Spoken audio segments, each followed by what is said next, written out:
നിയമസഭയുടെ ബജറ്റ് സമ്മേളനം അലങ്കോലമാക്കിയത് ആരപ്പ എന്ന് ചോദിച്ചാൽ എന്തു മറുപടിയാണ് കേരളത്തിൻ്റെ മുൻപിലുള്ളത്, ജനങ്ങൾക്ക് മുമ്പിലുള്ളത്?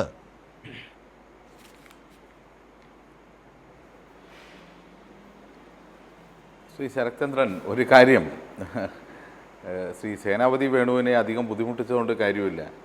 മറുപടി പറയാൻ പറ്റില്ല എന്നുള്ളതുകൊണ്ടാണല്ലോ അവർ നിയമസഭയിൽ പോലും ചർച്ചയ്ക്ക് തയ്യാറാകാത്തത്. അതുകൊണ്ട് ഒരു ചർച്ചയിൽ മറുപടി പറയാൻ കഴിയും എന്ന് പ്രതീക്ഷിക്കേണ്ടതില്ല.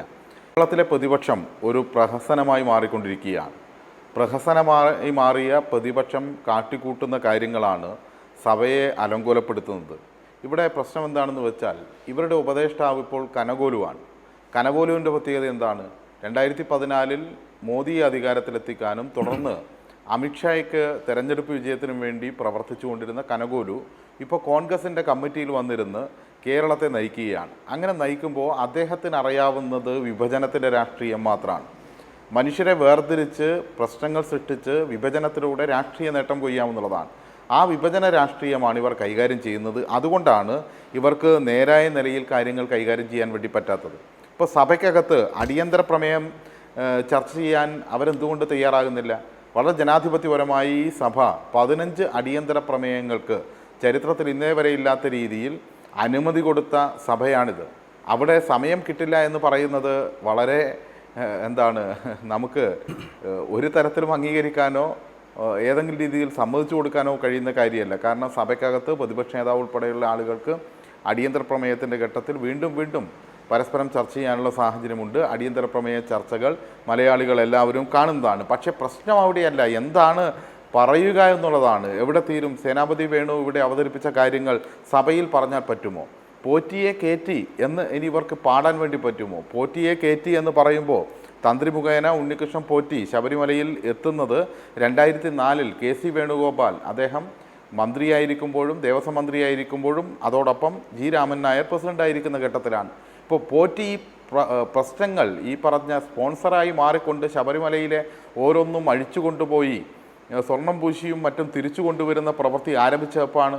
അതിപ്പോഴല്ലല്ലോ ആരംഭിച്ചത്. 2007 ആദ്യമായി ഒരു ചുമതല ഈ പോറ്റിക്ക് നൽകുന്നത്. 2007 ചുമതല നൽകുന്നത് പരികർമ്മിയായിട്ടും അതുപോലെ തന്നെ കീഴ്ശാന്തിയായിട്ടുള്ള ചുമതലയെല്ലാം ആ ഘട്ടത്തിലാണ് നൽകുന്നത്. G രാമൻ നായർ കോൺഗ്രസിൻ്റെ നേതാവാണ് അന്ന് ദേവസ്വത്തെ നിയന്ത്രിച്ചുകൊണ്ടിരുന്നത്. പിന്നീട് 2013 ആദ്യ സ്പോൺസർഷിപ്പ് കിട്ടുന്നത്. ആദ്യ സ്പോൺസർഷിപ്പ് എന്ന് പറയുന്നത് അവിടെ 5 ലക്ഷം രൂപയ്ക്ക് അന്നദാനത്തിനുള്ള സ്പോൺസർഷിപ്പാണ്. അതിനുശേഷം ആ സമയത്ത് MV ഗോവിന്ദൻ നായരും പ്രസിഡൻറ്റും അതുപോലെ തന്നെ ഉമ്മൻചാണ്ടി മുഖ്യമന്ത്രിയും V ശിവകുമാർ ദേവസ്വം മന്ത്രിയുമാണ്. V ശിവകുമാർ നോട്ട് ചെയ്യേണ്ട പേരാണ്. അദ്ദേഹത്തിൻ്റെ സഹോദരൻ ശബരിമലയിൽ നടത്തിയ അഴിമതിയെക്കുറിച്ച് ആ കാലഘട്ടത്തിൽ വലിയ തോതിൽ കാര്യങ്ങൾ പുറത്തു പോകേണ്ടി വരികയും ചെയ്ത ഒരു വ്യക്തി കൂടിയായിരുന്നു എന്നുള്ളത് നമ്മൾ അവിടെ ഓർക്കേണ്ടതുണ്ട്. 2017 ഈ ഔദ്യോഗികമായി തന്നെ കത്ത് നൽകിക്കൊണ്ട് തീരുമാനമെടുത്തുകൊണ്ട് ദേവസ്വം ബോർഡ് അവിടെ ശബരിമലയിൽ 18-ാം പടിക്ക് സമീപമുള്ള മണികൾ ഉൾപ്പെടെ മാറ്റാനുള്ള ചുമതല ഈ ഉണ്ണികൃഷ്ണൻ പോറ്റിക്ക് നൽകുന്നു. ആ മണി എവിടെ എന്ന് മറുപടി പറയേണ്ടി വരും കേരളത്തിലെ നിയമസഭയിൽ. ആ മണി ഇപ്പോൾ കാണാനില്ല. ആ മണി എവിടെ? അതുപോലെ പല കാര്യങ്ങളും കാണാനില്ല. അതൊക്കെ മറുപടി പറയേണ്ട വിഷയമാണ്. ഇത് കൊടുക്കുന്നതും ഏത് കാലത്താണ്?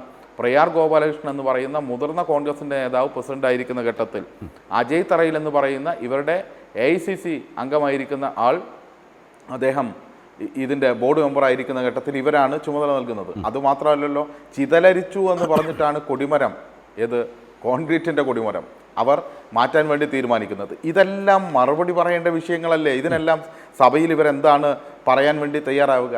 പിന്നെ ഇതിൽ ഈ പറഞ്ഞ ഒരാളെ വളർത്തിക്കൊണ്ടുവന്നതിൻ്റെ ഘട്ടം ഇപ്പോൾ മനസ്സിലായല്ലോ.